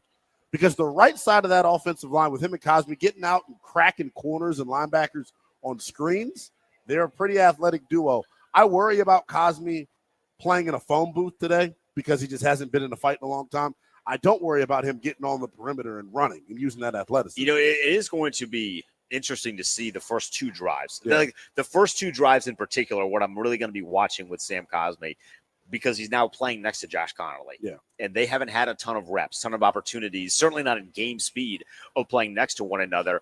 And in spite of all of the positive and negative that has happened over the last couple of weeks, you know whose name we really haven't said a lot on the pregame show in the last 3 weeks? Who's that? Josh Connolly. Yeah. And that's a really good thing as a rookie offensive lineman. We're not saying your name a lot because you're not giving us reason to say it. Normally, if we're saying your name as an offensive lineman, it's not a good thing. Right. But he's played really well the last couple of weeks. I don't think he's gotten enough credit for that. So I am going to be a great human being and give him that credit. But I'm going to see is going to be interesting. The first two possessions are going to be really key as to Sam Cosme getting used to and accustomed to playing with another guy and a rookie at that on his outside right. I agree with you, man. And I think here's the interesting part about it, and it's terrible, obviously, how Cosme's season ended last year. Down the stretch, he was a little nicked up, and his play suffered as a result of him being nicked up. I'm happy to see him back at 110%. We know how good he is, and the reason this regime came in and wasted no time paying him. Notice they paid him before they paid Terry McLaurin. And we don't even have to get into that conversation, but they came in and immediately paid. They also paid him in September of last year, and he was there for whatever. Never mind. Either or. I think his return to the lineup and his impact is going to be huge, man. I really do think that if he's right, because it's his first game back, I do have some concerns. If he's right and he is Sam Cosme, we know what he brings to the table. We'll give you an update on some scores across the NFL coming up here momentarily. I hope you don't have Tua on your fantasy team. That guy stinks. I'm sure it's a bad fantasy owner. Grant Paulson's going to join us next. We'll get his thoughts on the game. We'll go around the NFL prior to getting Grant on as well. He's Lynnell Willingham. I'm Denton Day. We're live from Honor Brewing in Sterling. Come hang out with us. It's a great day out here, Lynnell. It's a little windy, but the weather is fantastic. They got the doors open, so you're getting a little bit of that outside breeze. Come hang out with us. They got great specials on food and drink. We're here for the entirety of the game. We'll be live on Twitter and YouTube for the halftime. We'll be live on Twitter and YouTube for the post game as well. Hopefully positive. Hopefully. But come back with us. Grant Paulson joins us on the other side.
It's the Burgundy Gold pregame show. Denton Day and Lynnell Willingham with you on the Team 980. We're live on YouTube and Twitter on 106.7 The Fan and 980. A quick score update from the evil Philadelphia Eagles. They're in a close one with the Carson Wentz-led Minnesota Vikings. That one's 21-19. We got that one on in front of us. I'm hoping that the Eagles make a mistake, Lynnell, because I want to see them perish. And I would love it if Carson Wentz is the one to do it. Yeah, that's just me converted personally. A nasty 3rd and 13 because A.J. Brown's just really good at football. He's very, very good. Who's very, very good at radio? Grant Paulson is very, very good at radio. Yes, and he joins us now. He's one half of Grant and Danny every 2 to 6:30 on 106.7 The Fan Monday through Friday. GP, we appreciate you making some time for us. We've asked this of all of our guests so far. Who is going to make plays for Washington today with no Terry, Debo, or Noah Brown? What's up, Jeeps? I'd like it to be Jalen Lane, guys. I think that he is the guy that has the most skill and juice and burst and twitch and wiggle and whatever you want to say. I mean, watching him at training camp, in just a comfortable setting where they trusted him to go out there and route people up, he diced defenders up for weeks on end. And we saw a lot of what you did last week on the 37-yard stop and go where kind of left the DB in his wake. I don't know why you wouldn't just, with no other option, turn him loose a little bit. And I know that playing outside on the boundary is not kind of the ideal scenario for him. You'd like him in the slot more often, but there's no reason you can't do that plenty today. I also think there's some Debo light to him, like literally lighter than Debo, but also figuratively. I think he's a guy you could, put in motion and line up in the backfield and throw some screens to. Now, I don't think he's going to be heavily involved. This is how I would do it. I think it's probably more like, 3 or 4 catches, 4 or 5 targets. But I'd love to see him heavily utilized and kind of get the Debo role of the offense. I think it's going to be maybe more Chris Moore than I want and a good bit of Luke McCaffrey. If I had to guess on targets, I would say in order it would be some variation of Moore and then Luke and then, hopefully – the targets that Lane gets are explosives and some opportunities down the field vertically. Yeah, I agree with you. And the ironic part about the conversation about Lane being on the boundary, it's where he had the double move from last week. So I say, like you, just kind of let it rip. He's got the most juice. He's got kind of the best athletic profile. I'm more concerned, clearly, Grant, about the defense, in particular, how they're going to get after Dak Prescott. This Cowboys offensive line, a big reason why they're one of the best offenses in football. We know Dak is playing well with a hampered Dorrance Armstrong, who's been their most consistent pass rusher by far. How do you expect them to make him uncomfortable? Can they make him uncomfortable? It's going to be really hard. For me, I don't think that realistically, consistently they will, because it's not just a them thing too, Lynnell. Yeah. If you look at it, Dak Prescott's number 3 in the NFL in sack avoidance. Pressures don't really become sacks against him. There's a mastery of the position in that way where he slides and moves in the pocket. And they also are really smart. I give Brian Schottenheimer a lot of credit. I made fun of that hiring. I'm still not sure what kind of head coach he is or will be, but I do think he's done a much better job kind of offensively designing things than I anticipated, especially in the run game. But they get the ball out really fast. And so when you look at number 3 in terms of sacks per pass attempts, for that team in terms of percentages, it's really, really hard to get to Dak. So my prescription defensively, the way I'm going to define success, there's going to be a pressure element to this for sure. How often you can impact him. It doesn't mean sacks. It means moving him around. He's not great scrambling, running. If he has to run for 4 yards and it sets up, instead of a 2nd and 13 or something, a 3rd and 9. But that's good because every time he stands there and throws it downfield, it's probably a completion for an explosive against the secondary. So those types of things are wins. Yeah. But I'm going to define success based on takeaways. Can they get 2 turnovers in this game? Because I think if you don't, then you just give up 30 points and you lose. I think they have to turn the Cowboys over. That could be luck with a lost fumble or an exchange thing in the backfield. That could be jumping a route and getting a pick. Really, it's been Mikey Sandristel or bust in that regard this year. So they've got to generate a takeaway. Joe Witt has not been afraid to send 5-man pressures, Grant. Do you think today could be a day where he starts to send 6 guys to really put the pressure on Dak Prescott, as you mentioned, to make him a little bit a little bit less confident as he's just sitting there in the pocket? I think you can pick your spots on that. I wouldn't major in it, Denton. Honestly, the Commanders, believe it or not, are the best, most effective. I guess the word would be the most efficient team in the league in terms of win rate rushing with 4. So to me, I think that's got to be the play, right? I know they've got this illness with Deron Payne, and we had the issue this week now with Dorrance Armstrong. So it's not your normal traditional 4, which hurts, and maybe that's why you would say dial it up a little bit. And there's some of that that's necessary. I think with any quarterback that's a veteran like him, you've got to show some different things, off schedule, off type, so to speak, from what you've been. But I wouldn't live and die with that. I just don't think your secondary is good enough to necessarily do that. I'm a proponent of, like, there's 2 schools of thought. Either if you rush and you get the ball out of a guy's hand, that's certainly a philosophy. You got to be able to get home, though. Against these receivers, that means you're playing man, and that means you're one-on-one because you don't have as many defenders to play zone in the back end. George Pickens on slants and crossers against fill in the blank scares me. The other side with CD Lamb scares me. So I would actually prefer to have more DBs kind of just trying to find a passing lane and get their hand on a ball. It might get burned doing that 7-8 times out of 10, but you're looking for the holding penalty and put them behind the sticks. You're looking for the one takeaway, as I said, per quarter, per half or something to make it all worthwhile. I know the conversation, this week has been about the defense and what, type of matchup they're going to have to deal with. Dallas, obviously, super explosive offensively. But going back to Monday night, and really all season long, despite Washington being, what are they, like, top 12 in scoring in the National Football League here to start, it feels like they've left a lot of plays on the field. Felt like that against Chicago as well. Do they have to be perfect offensively to win here this afternoon?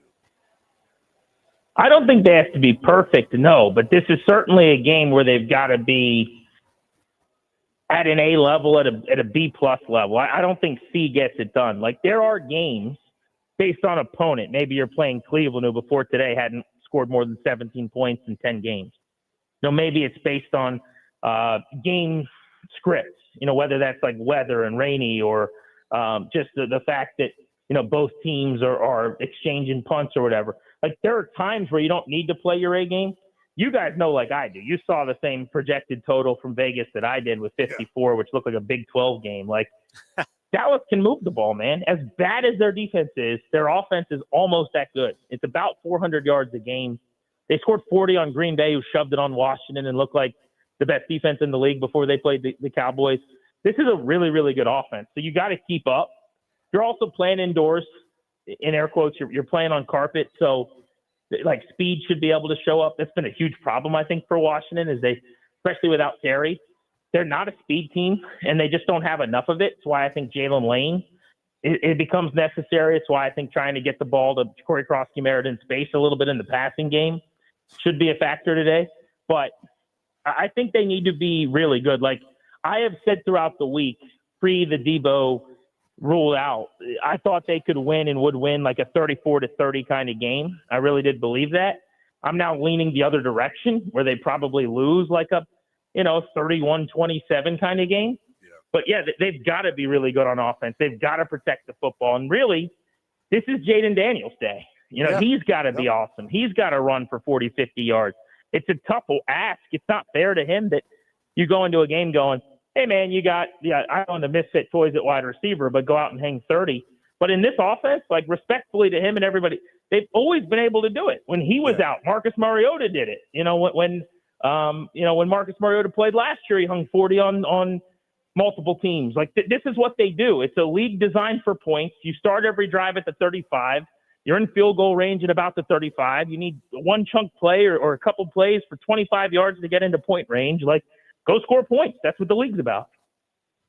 Grant Paulson with us on the Burgundy Gold pregame show. Denton, Lynnell, Willingham live from Honor Brewing in Sterling. How do you anticipate the carries are going to be dispersed this afternoon, Grant?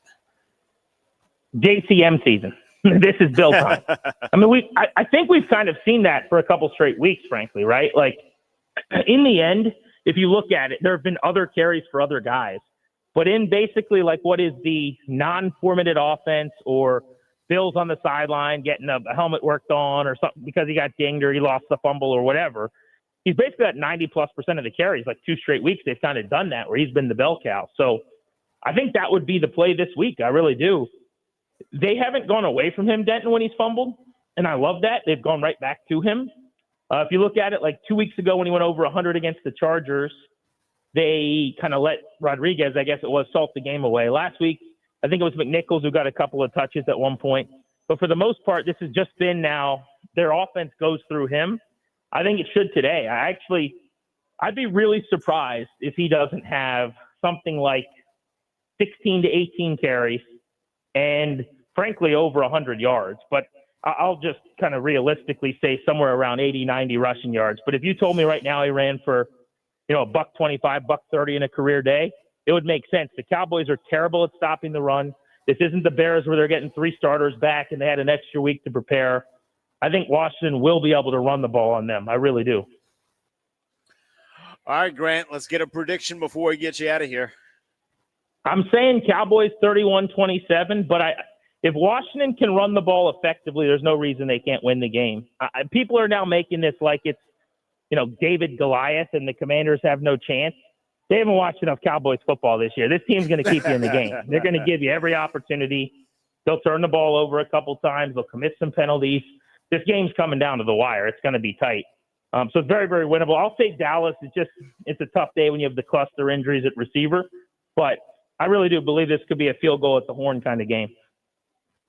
Grant, appreciate the time as always. I hope you are right, and I hope Washington is the one kicking that field goal at the horn. Appreciate it, my friend. And that Matt Gay decides he'll make this one. Thank you, guys. Yeah.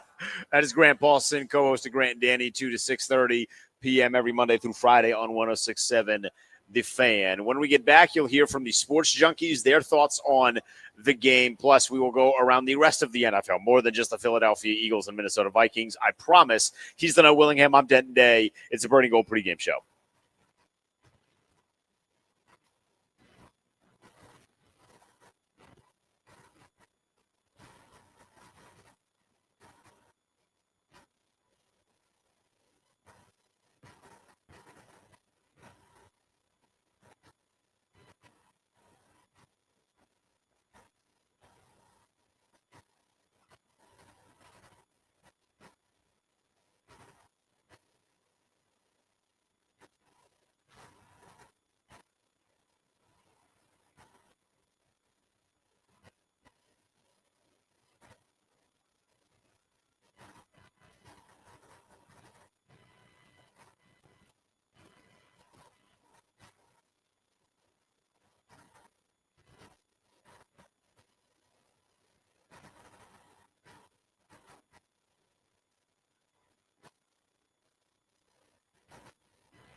It's the Burgundy Gold pregame show with Denton Day and Lynnell Willingham on the Team 980 and 106.7 The Fans Twitter and YouTube page.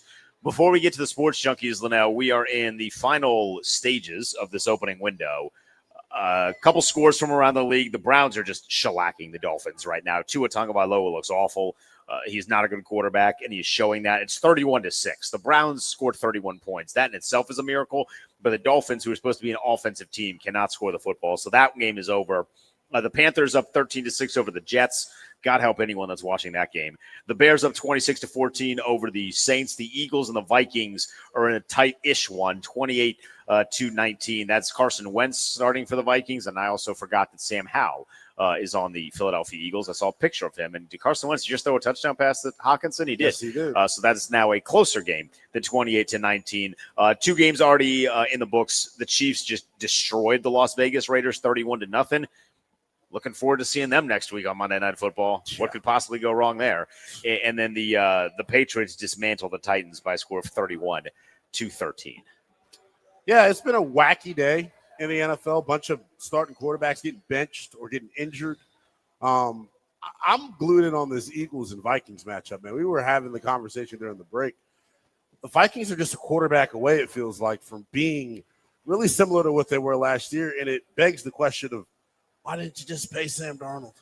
Franchise him. You didn't have to. Or go get Kirk. You know. I mean, Carson Wentz hasn't been awful. He hasn't been like Tua Tagovailoa awful. Yeah. He hasn't been great. That'll be his first touchdown pass, assuming the one to Hawkinson that he just threw stands. But I agree with you. All right, let's get into the Junkies. They gave us some thoughts on this game coming up here. We're about 30-ish minutes, a little over 30 minutes away from kickoff in Dallas between Washington and the Cowboys. The Commanders looking to get to 4-3, back over 500. They had an opportunity last week against Chicago, couldn't do so, so they're looking to get back over 500. Fellas, what do you think happens today? All right, boys, how are we feeling about this Washington Commanders team coming off a tough loss against the Chicago Bears? Now they go on the road to take on the Dallas Cowboys, an explosive offense that is amongst the league leaders, averaging over 30 points per game. Cakes threw out that stat during the week that Dak at home against the Skins/Commanders is 6-0 with 17 touchdowns and 0 picks. Is that good? Yeah. What do you think? Pretty damn good. And he's having an unbelievable year. I mean, he's leading the league in yardage, and the Cowboys are leading the league in yardage. Their defense is terrible, but this is going to be a shootout. Yeah, I mean, you can make up for a bad defense by throwing the ball all over the place like Dak does. He throws it to George Pickens, who's been a really good ad from a trade. He loves him some Jake Ferguson, and you have the potential of CeeDee Lamb, maybe one of the top 2 or 3 receivers in the entire game, coming back from a high ankle sprain. So I don't love the setup for the Commanders' defense. I just feel like you said, it needs to be a shootout here. Washington's going to need to score, I feel like, in the 30s to stay in this game. Yeah, and the problem is they haven't done that consistently. You look at it on paper, though, and you think, okay, both teams probably going to lick their chops offensively, but I thought that last week against the Bears, right? I really thought we'd pound the football, have 180-plus rushing yards, and it didn't happen. They stacked the box and, forced those outside guys to beat them, and unfortunately weren't able to. I'm afraid Dallas is going to probably try to do the same blueprint, right? They're going to try to stack the box and try to force Jaden to beat him through the air, and typically he can, but he's just got reduced weapons out there. I don't know. I'm nervous about this game, and I'm really nervous how we're going to slow them down. I mean, who's going to stop Pickens? Who's going to stop CeeDee Lamb? Who's going to stop Jake Ferguson? I don't know that we have the personnel to do it. You know what's interesting? They faced the Cowboys twice last year and didn't face Dak Prescott. Yeah. Faced Cooper Rush, faced Trey Lance. He was hurt. Didn't face Dak.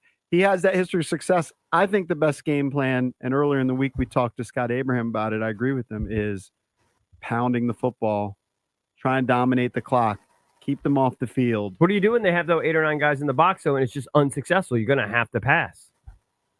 I think sometimes if your line can step up, even if the defense knows it's coming, you out-execute them. And this Washington Commanders team has a really good offensive line. I think they can impose their will against a weaker defense and get the running game going, make a couple big plays in the passing game. I like what I saw from Jalen Lane on that double move. He didn't get a ton of snaps last week, but maybe he needs to step up.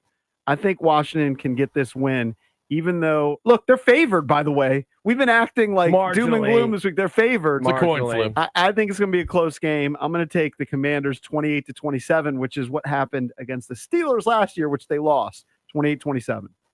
I'm going to take Dallas 30-27. I just think that there's just too many pieces that you have to kind of focus on. And we haven't even talked about Javonte Williams. I mean, he's averaging over 5 yards a carry. He's got 5 touchdowns. He's also a player in the receiving game, in the passing game. Yeah, their defense is terrible, but I think if you look at what Dallas has done at home this year, they've scored 80 points in 2 games at home. And I think they're going to get close to that. I take 30-27. I'm going to take the team with the better overall offensive talent that can score a ton of points seemingly every week. That's the Dallas Cowboys. I think it's a shootout. I think this game goes over the posted total. I like Dallas 35-28 with, a quarterback that never loses at home to the Washington Commanders. Jaden's been pretty good, but he hasn't still quite yet found that cape that he put on last year, especially down the stretch, those last 6 or 7 games in the first couple of the playoffs. I'm afraid he still hasn't found it. I don't know if it's in the dry cleaners. I don't know if maybe the mom put it in the attic or something. He's got to find it. If he doesn't find it, unfortunately, I think Dallas is going to have their way with us defensively. I don't know how we slow them down. I think I see another 40 burger for them at home. I'm going to take Dallas 45, Washington 25. Ooh, 45. Blowout. City. 45-25. Wow. We have All no right. answer. All right, we'll That'll be be breaking it interesting. down, of course, on Monday morning on the Junkie starting at 6 a.m. Back to you, boys. Appreciate it, fellas. That was the Junkies, Lynnell. They're feeling more, I think, in the camp of that you're feeling, where maybe not as excited, not as optimistic. Well, not to say that you're not excited, but not as optimistic about the outcome today. I got to say, as we get closer and closer to the game, I'm feeling better than I thought I would be feeling, given who Washington is missing and the magnitude of people that Washington is missing. So when we get back, we'll continue to give some thoughts on this game. Lynnell, we're taking you all the way up to kickoff. We got 25 minutes until kickoff in Dallas between Washington and the Cowboys. The Commanders looking to get to 4-3 above 500 after falling to 500 on Monday against Chicago. It's final 25 minutes next on 106.7 The Fan of the Team 980.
It's the Burgundy Gold pregame show on 106.7 The Fan and the Team 980 with Denton Day and Lynnell Willingham live from Honor Brewing in Sterling. If you still need a place to come watch the game, come hang out with us. They got great specials on food and drinks. Washington takes on Dallas today, Lynnell. We're 25 minutes away from kickoff. You and I are locked in right now at the end of this Philadelphia-Minnesota game. If Philadelphia loses this game and Washington wins this game, the Commanders, despite how wonky the first 7 weeks of the season will have been, would be in a tie for first place inside the division. And in fact, would be actually in sole possession winning the tiebreaker because the division record would be better than Philadelphia because they would be unbeaten in the division. So as crazy as it has felt this week and as, kind of in the dumps as it has felt this week because of the injury to Terry and him not coming back again, because of the injury to Debo and him not being able to play this week. You throw Noah Brown in there. Deron Payne is there's been a lot of reasons why you would lead up to this game feeling a little bit more pessimistic or skeptical as to whether or not Washington would come away with a win. But if they do, you're sitting in a really good position in the early portion, which again hasn't felt nearly as, shall I say, satisfactory as I thought the first 7 weeks would feel. Yeah, I think Jaden had a really good line when he made his return against LA. Are you kidding me? The line he had when he returned against LA was more games are lost than won in the month of September. Yeah. We're now in October, and Washington's 1-1, and I think they beat the Chargers genuinely, and I think they lost to the Chicago Bears. I think this afternoon for Washington is massive. I've called it a must-win game. I know by definition it's not because it's only week number 7, but it's huge. We were saying it during one of the breaks. Just looking at the current landscape of the conference, your best chance at making the playoffs this year is probably going to be winning the NFC East. Yeah. When you think about who's left and who you've already lost to, you're down a game to Atlanta, who's going to be a wild card team. You're down a game to Green Bay, who's going to be a wild card team. You can't lose today, or you'll be down a game to Dallas, who's probably going to be in that wild card mix if they can get their act together. So huge NFC games coming up down the stretch. It starts here today. What does Jaden need to do today? Because if you look at social media, you see a lot of people saying he needs to put his cape on. He needs to be the superhero that he was against Atlanta last year. We've had all this conversation about Terry playing. Will he play? Will he not play? He played in that Atlanta game, but he didn't do a lot in the Atlanta game. They still found ways to win. Jaden was working with a receiving group last year that really didn't have a lot going for it in terms of some of the older guys out there, and he was able to make it work. What does he need to do today to give Washington its best opportunity to win against a Dallas team offensively that can put up points, so Washington's going to have to score a bunch? So the best way that I can describe what they need from him, you can't get bored making the routine play. And I think we saw that a couple of times against Chicago where he's holding on to it a little bit longer than he should, bypassing guys potentially in the flat. We talked about it earlier. I don't need the legacy game, so to speak, where, he throws for 300, runs for 100. I just need him to take what's given to him and be efficient. And more importantly than anything, keep this offense on schedule. Last year, Washington was 7th in the National Football League in terms of time of possession. They're 23rd to start this year. So they got to possess the football, especially in this matchup today against Dallas, where your best defense could be your offense here. In terms of running the football, you get Sam Cosmi back, which at least on paper or in my brain, I see Sam Cosmi coming back and I'm like, yes, he was awesome last year. I thought he should have been an all-pro last year. You get him back into the lineup and you think they're just going to run the football, right? Should they be running in that direction? How are you looking at Sam Cosmi and saying, how are we assessing what he's going to be capable of? I guess I should probably ask, do you think he's going to start? Because he's playing. I don't know if that he better start. Andrew Wiley was garbage on Monday night, so he better start just off the strength. But I think where you're going to feel his impact the most is maybe not in the running game right away, because I think he drew a really tough draw to come back against. Think about this for Cosmi. You come back against Kenny Clark, Oso Digizua, and then next week, it's just Chris Jones. I think where he has his impact at today is in the screen game. If Dallas tries to blitz Washington the way that I think they will, and I think they will because Chicago had a lot of success with it last week. Right. I think them hitting on the screen game, him getting out in space, is probably easier to return from the ACL in that department rather than being in a phone booth versus Kenny Clark and Oso Odighizuwa when you really haven't played football in 9 months. How many screens are you anticipating that they're going to throw? Because the screen game worries me because no one seems to be able to block on the outside. Yeah, the running back screen game is what I want to see, man. Bill is, outside of Debo, your most dynamic offensive weapon. He just needs touches in space. He's going to make people, miss tackles. Chris Russell tweeted it earlier. Dallas 5th in the NFL in terms of missed tackles. So I think getting him the ball in space can be paramount. But the running back screen game, we haven't seen it a lot throughout the year. And I'm trying to think. I think McNichols had one that he popped off for a big gain, but Bill's biggest reception was not a screen. It was just like a little short in route. Yeah. Out of the backfield. So I think I would like to see more of it, but that's where his impact I think will be felt the most then is in that screen game if they're able to get to it. So Philadelphia's going to win that game against Minnesota, by the way. They're in victory formation, so they win that 28-22. So even if Washington wins, Philadelphia will still be over top of them in the divisional rankings. So we talked about the offense. What about the defense? Because you look at this Dallas offense, and Dak Prescott is putting up numbers that have him in the early MVP conversation, and he did a lot of that without CeeDee Lamb. CeeDee Lamb is now back this week. He said in a press availability, he said, I could have come back last week, but I wanted to hold off and just be safe. And I was like, can you be safe another week? Because this Washington defense right now, they don't inject a lot of hope into me thinking that they can cover both CeeDee Lamb and George Pickens. Because in the absence of CeeDee Lamb, George Pickens went bonkers. Multiple games. I mean, I think he had over like 300 yards over the course of 2 games in the receiving department. And Dak Prescott really was able to build chemistry with him. That does worry me a little bit for a defense in Washington that has not been good at stopping the pass. Yeah, I wish I had like confident, concrete answers as to how they will get stops. I just don't. I think their best case scenario, Brock Hoffman starting at center. Cooper Beebe's been on IR for a couple of weeks. Hoffman's not a big physically imposing guy at all. Right. If Javon Kinlaw and the company can somehow win that matchup on the interior and get Dak off of his spot, that's their best chance to me. I just don't know if they're going to be able to do it. This is another good interior offensive line, minus the center. I think Chicago's group is probably better because all 3 of those guys were real good players. But I think that's the key, getting interior pressure.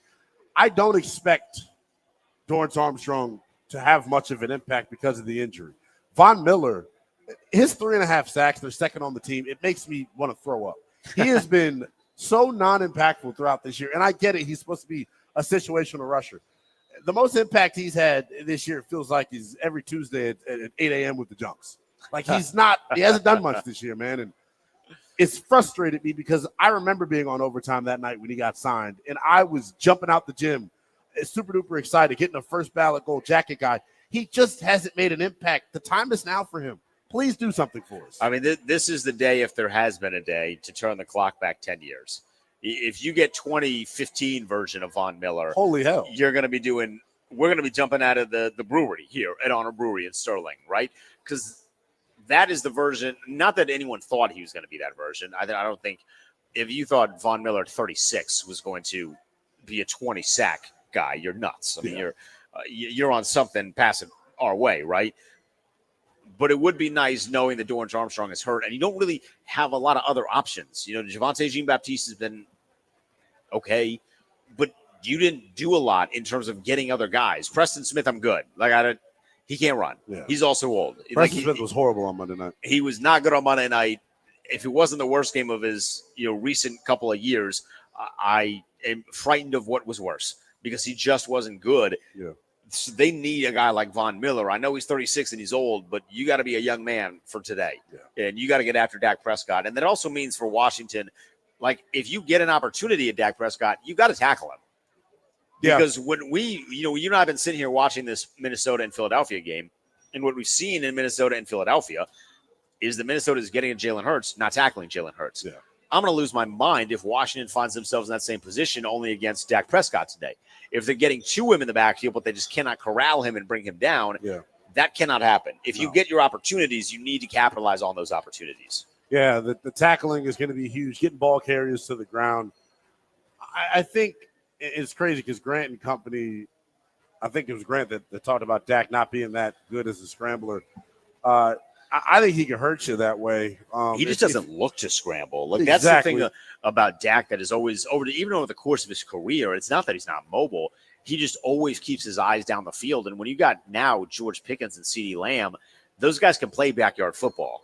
Right. And I don't know that Washington's defensive backs excel in the backyard football element. In fact, I am 100,000% confident they do not excel in the backyard football portion of the game. So that's really dangerous. Yeah, it's about trying to be sticky in coverage, trying to plaster. The biggest storyline that I'm looking for on the defense is I'm looking at a young man wearing a CeeDee Lamb jersey. CeeDee Lamb, start him in all your fantasy leagues. If Mikey Sainristil has to be lined up across from him for 50, 60 snaps, 40, 45 snaps, curtains. Yeah, it's over. Curtains. I expect to see Jonathan Jones at some point. I have that little faith right now in the level of football that Mikey's playing. Jonathan Jones, I think you'll see a lot of Trey Amos. I hope. I don't think it'll be a situation where they're following or Trey Amos is following CeeDee Lamb, because that would inversely mean that Marshawn Lattimore is following George Pickens. And if you get Marshawn Lattimore and George Pickens in front of each other for 55 snaps, you're going to get a boxing match by snap 36, right? Like you're not going to get the whole 55 there. And I don't want that, because we know how things go. If it's a boxing match, the defense is going to get kicked out. George Pickens is going to stay. That's just how that's going to go. So I think Trey Amos will see a little bit of CeeDee Lamb.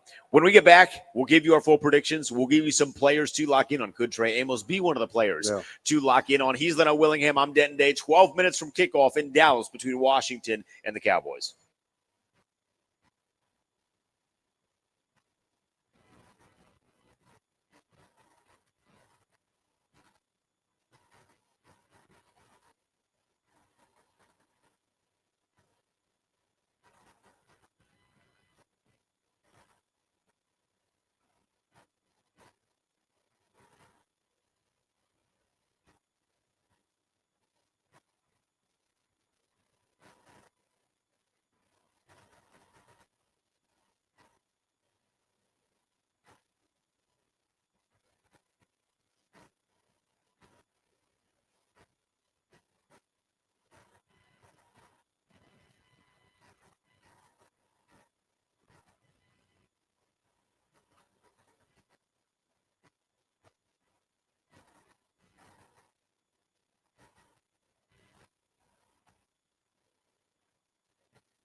Literally.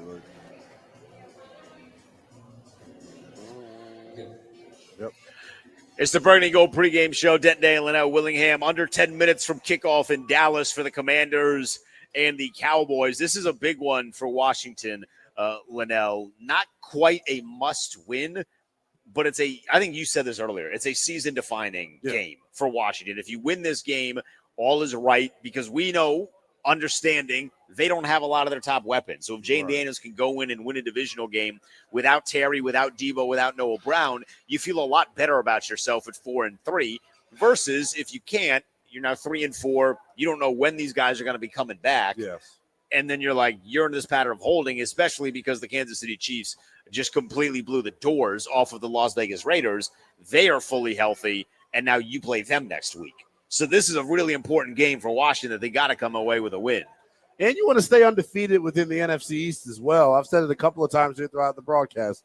Right now, it looks like the best way for Washington to punch their ticket to the playoffs is winning this NFC East that hasn't had a repeat winner since the early 2000s.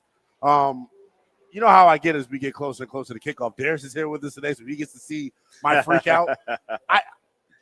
You just can't drop this one. And if you do, boy, oh boy, I am going to be tuned in bright and early, 6 o'clock for the Junks tomorrow morning. I'll be listening all day long because the conversation locally is going to change drastically.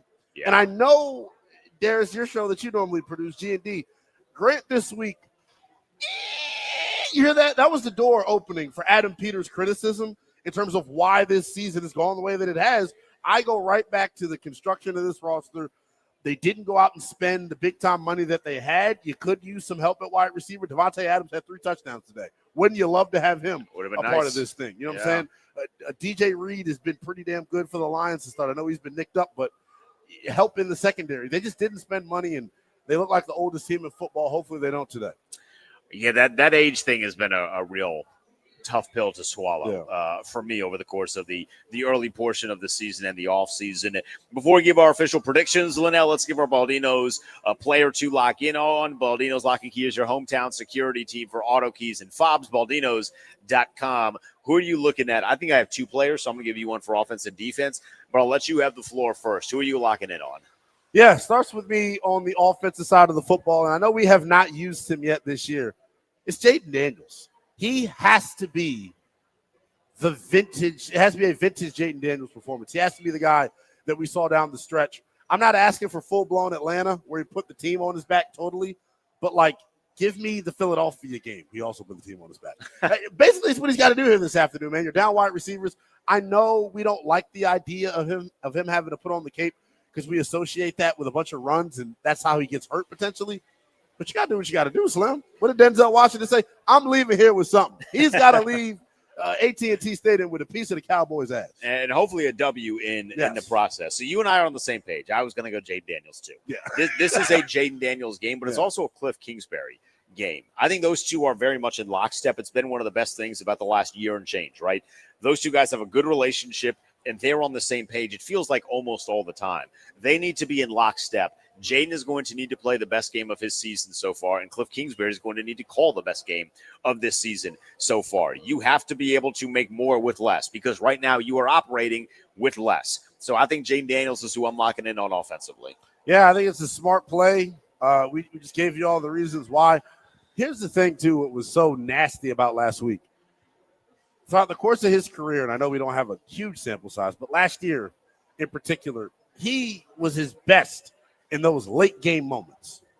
Last week, he was not his best in the late game moments. So I'm expecting him to bounce back. I think he just is a madman and takes everything personally. I know he's going to have a chip on his shoulder here this afternoon. Defensively, my second and final player to lock in on here, I think it's Javon Kinlaw. Yeah. If Deron Payne is under the weather, if Dorrance Armstrong might be limited with a hamstring injury, it's going to be up to Javon Kinlaw to be the beast that Adam Peters sees and fantasizes about when he gave him $45 million.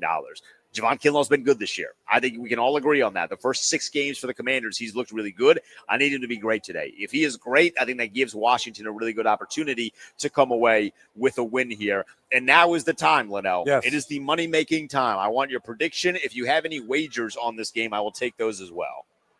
Final prediction. God, I can't believe I'm doing it.